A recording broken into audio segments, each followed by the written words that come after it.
नमस्कार दोस्तों, मैं हूं सुरजीत श्यामल। आप देख रहे हैं workervoice.in।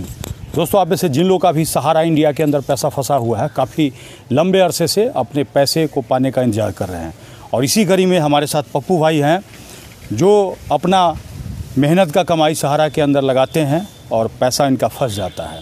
इसके बाद अमित शाह जी के द्वारा जो पोर्टल आता है उस पोर्टल पे क्लेम करते हैं, और क्लेम करने के बाद इनका कितना पैसा वापस हो पाया, कितना दिन पहले इन्होंने क्लेम किया था, ये सारी बात हम जानना चाहेंगे। और इसीलिए ये जानना काफ़ी ज़रूरी है कि आप में से बहुत सारे लोग ऐसे हैं जिन्होंने अभी तक क्लेम नहीं किया है, चूँकि उनका मोटा अमाउंट है, और बहुत सारे लोग हैं जो क्लेम कर चुके हैं उसके बाद भी वेट कर रहे हैं, और कुछ लोग ऐसे हैं जो कि अभी लाइन में लगे हैं क्लेम करने के लिए।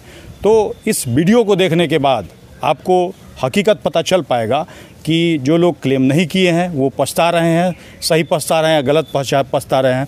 जो लोग क्लेम कर दिए हैं, किसी को पैसा अगर मिला है, कितना मिला है, और अगर क्लेम करने के बाद भी नहीं मिला है, तो ये सारी बात हम जानेंगे पप्पू भाई से। सबसे पहले ये बताइए कि कितना पैसा आपने लगाया था सहारा में, और कितने दिन पहले लगाया था, और क्या कहा गया था आपको? ये तो हमारा लगा हुआ लगभग 2010 से हम स्टार्ट किए थे। 2010 में ये हम फर्स्ट 3 गो बॉन्ड बनाए थे, 3 गो बॉन्ड पेपर मतलब एफडी किए थे। उस समय में बताया गया कि ये 6 साल में आपको दुगना हो जाएगा। आप जैसे इसमें इन्वेस्ट कीजिए और आप वर्क करते हैं, हो सके अनहोनी ऐसा कुछ ना हो जाए, उसके लिए इसमें इस कंपनी में इन्वेस्ट करने से आपको इंश्योरेंस भी लागू है। अच्छा। तो ये कह के हमको कहा, हम मान गए, एग्री हो गए। तो उस समय में 10-10 हज़ार का 3 गो हम एफडी करवाए 2009-10 में। अच्छा। उसके बाद हमारा एक्सीडेंट हुआ, उसमें हमको कुछ एक्सीडेंटल दिया नहीं गया, जो पैर मेरा फ्रैक्चर हो गया, साफ मतलब 2 पार्ट में हो गया था। उस परिस्थिति में हम बेड पर थे, तो उस समय इन लोगों से बोले, कंप्लेन दिए कि भाई आपका इंश्योरेंस कंपनी कहाँ है, वो हमको कुछ देगा, ये दिलाएगा और पैसा मेरा वापस करेगा, क्या करेगा। उस समय में एक राम शंकर नाम के उसमें एजेंट था सहारा का, वो क्या किया कि हमको कन्वर्जन होने का हल्ला करके वो कहा कि इसमें अब कन्वर्जन करा देते हैं तो आपको जल्द ही पैसा मिल जाएगा, दुगना तिगुना करके मिल जाएगा।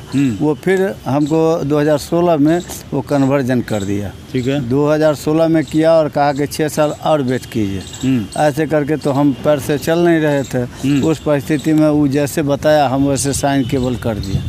अब वो कर दिए, वो आज के डेट में 16 के बाद सुनते हैं कि इस तरह का मतलब अफलातून सहारा इंडिया का पेमेंट फंसने वाला और लोचा आ गया। आपको कब पता चला कि सहारा इंडिया बंद हो चुका है? 2022 में जब हम अनुमंडल कार्यालय में गए कंप्लेन देने के लिए, तब आपके माध्यम से वो पता चला कि ये भाग गया कंपनी सहारा इंडिया अब नहीं रहा। ये सहारा इंडिया में हमारा इंडिया क्या क्या इंडिया करके वो अब लेवल लगा के अब पैसा कन्वर्जन करने के उद्देश्य से हम लोग से आवेदन मंगवा लिया। तो एक बात बताइए पप्पू जी, हम पप्पू जी से विशेष रूप से ये जानना चाहते हैं कि इन्होंने जो क्लेम किया है सहारा इंडिया रिफंड पोर्टल पे, जी, उसमें क्या हुआ, कितना पैसा मिला, कितना दिन पहले इन्होंने क्लेम किया, क्या इनको दोबारा क्लेम करना पड़ा या फिर तिबारा क्लेम करना पड़ेगा, सारी बात जानेंगे हम। तो आपको याद होगा हम लोग काफ़ी प्रोटेस्ट किए थे। प्रोटेस्ट करने के बाद अमित शाह जी के द्वारा एक पोर्टल लाया गया था, वो रिफंड पोर्टल 2023 में लाया गया था। तो उस पर आपने क्लेम किया? हाँ, वो हम क्लेम किए थे 16 अगस्त को 2023 में। हाँ। वो 23 में किए।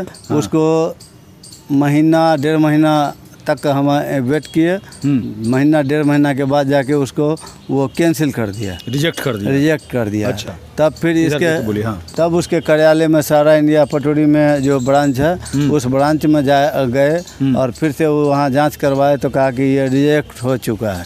इसको फिर से एक फॉर्म दिया, उस फॉर्म पर कहा साइन करके, और पेपर का सबका आप बॉन्ड पेपर का रसीद का सबका कॉपी लगा के अपना फ़ोटो चिपका के दस्तखत करके आप जो अकाउंट पर पैसा लीजिएगा उस अकाउंट का कॉपी लगा के आप हमको पुनः जमा करें। कितना पैसा लिया था आपसे? वो 10 रुपये प्रति आवेदन के हिसाब से वो जितना हम लिया था ऑफिस में, देखिए पप्पू जी 10 रुपया प्रति व्यक्ति के हिसाब से दिए थे, प्रति जमा करता के हिसाब से दिए थे। इसका वीडियो हम पहले भी दिखाए थे। जी। उस समय इन्होंने दोबारा आवेदन किया था और इसीलिए हम दिखाए थे कि इनको दोबारा ऑफिस में बुला करके आवेदन करवाया गया है और कहा गया है कि पैसा इनका मिल जाएगा। और ये जो आवेदन आपने किया था 2023 में किया था दोबारा से, जी। और आज हो गया 2025 हो गया। आज तक वो पैसा अभी तक कोई उसका सूचना नहीं मिला। जांच करवाते हैं अदर कोई साइबर कैफ द्वारा, तो उसमें पता चलता है कि एक आवेदन आपका पेंडिंग है, जिसके कारण फिर से तिवारा चौबारा आपका आवेदन नहीं हो पाएगा जब तक कि ई भी रिजेक्ट नहीं होता है। अच्छा, हाँ, ये भी कुल कितना पैसा था आपका? वो लगभग 2.5 लाख रुपया के लगभग मोटा मोटी मेरा पैसा फंसा हुआ है। 2.5 लाख रुपया फंसा हुआ है, जिसमें कहा गया था कि 10,000 20,000 करके देगा भी, तो वैसा भी कहीं कोई हमारे यहाँ कोई मैसेज सूचना नहीं मिला। अब चूंकि दोस्तों हम ऐसी जगह पे खड़ा है, यहीं से हमने पूरे देश को बताया था कि किस तरह से सहारा इंडिया फ्रॉड हो रहा है। और ये सहारा इंडिया फ्रॉड हम इसीलिए कह रहे हैं क्योंकि लोगों से पैसा सहारा इंडिया के नाम पे लिया गया। क्योंकि सहारा इंडिया का पहले नॉन बैंकिंग का लाइसेंस था, 2015 में जब रद्द हुआ तो इस बात की भनक किसी को नहीं लगने दी गई। और उसके बाद लोगों का बार बार जब भी उनका टाइम पूरा होता था तो कागज़ बदल दिया गया, सहारा से क्यूसॉप से हमारा इंडिया, सहारियन, ये सब करते रहे।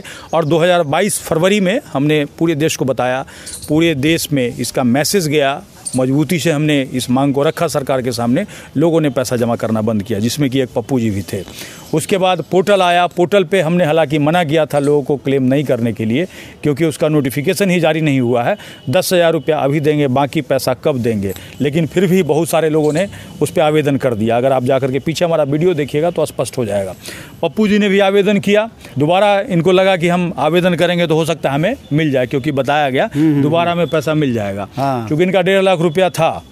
अब टोटल खर्च कितना लगा अभी तक? अभी तक तो हम लगभग 1,500 लेकर के, हाँ, 1,500 रुपया तो हम नजायज खाली अभी उस सबको बार बार जैसे उसको चेक कराने में, प्लस जैसे फिर से रिवाइज करने के लिए हम नजायज पैसा। आपके जैसे कितने लोग होंगे इस एरिया में?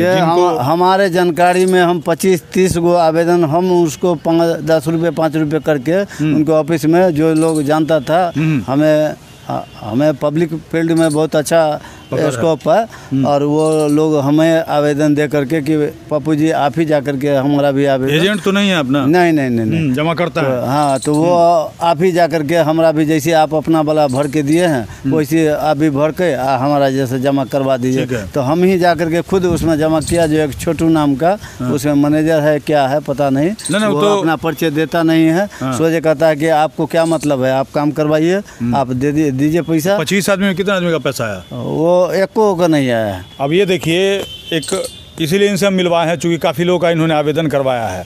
पढ़े लिखे लोगों के पास अनपढ़ लोग पहुंचते हैं, उनको लगता है कि ये हमारी हेल्प करेंगे, और ऐसा इन्होंने हेल्प करने की कोशिश की। एक आदमी आपका अगर 1,000 रुपया खर्च हुआ तो 25 आदमी का 25,000 खर्च हो गया होगा। लेकिन 1 रुपया नहीं आया, किसी का 10,000 रुपया भी नहीं आया। और तो और आप एक बात बताइए, चूंकि मैं भी इधर पूरे एरिया में घूम रहा हूँ, लोगों से पता कर रहा हूँ कि कितने लोगों का सहारा का पैसा आया है। आपके नज़र में अभी तक कितना आदमी है जिसका आया है, जिसका आप देखे हैं आँख से कि अकाउंट में पैसा आया? वही 3-4 आदमी का मुश्किल से अकाउंट में देखे हैं, जो 10,000 करके आया है पूरे पटोरी में। हाँ, पूरे पटोरी में हमारे संपर्क। जबकि यहाँ पे लाखों आदमी का पैसा है, जिसमें ये बता रहे हैं 3 आदमी का पैसा है, 10,000 करके। तो क्या इसको पैसा आना कहेंगे? नहीं, कभी नहीं कहेंगे। और ऐसी स्थिति में हम किसी को अभी भी सजेस्ट नहीं करेंगे कि पोर्टल के ऊपर अप्लाई कीजिए। सवाल ये उठता है कि ऐसे में सभी का पैसा मिल पाएगा या नहीं मिल पाएगा। और आप लोग एक बार कमेंट्स करके बताइए कि आप में से कितने लोगों का पैसा मिला है, और कितने लोग पप्पू जी की तरह आवेदन करने के बाद भी बार बार उसके ऊपर अप्लाई कर रहे हैं और उसके बाद भी पैसा नहीं मिल पा रहा है। इससे कम से कम बिहार सरकार को एक मैसेज जाएगा, क्योंकि कुछ ही दिनों पहले बिहार सरकार के एक अधिकारी ने एक आदेश निकाला था जितने भी बिहार के अंदर जिलाधिकारी हैं उनको, और ये कहा था कि पोर्टल के ऊपर क्लेम करवाइए।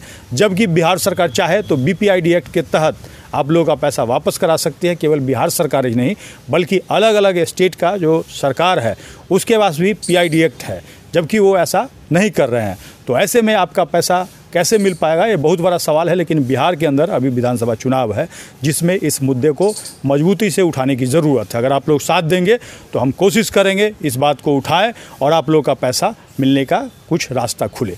इसी के साथ विदा लेता हूँ। अगर आप इस वीडियो को देख रहे हैं फेसबुक पे तो पेज को लाइक करेंगे, यूट्यूब पे देख रहे हैं तो चैनल को सब्सक्राइब करेंगे, अधिक से अधिक शेयर करेंगे ताकि अधिक से अधिक साथियों तक पहुंच पाए और कम से कम इनकी तरह बाकी लोग गुमराह होकर के आवेदन न करें, 5% 10% पहले ही कमीशन न दे दें। धन्यवाद।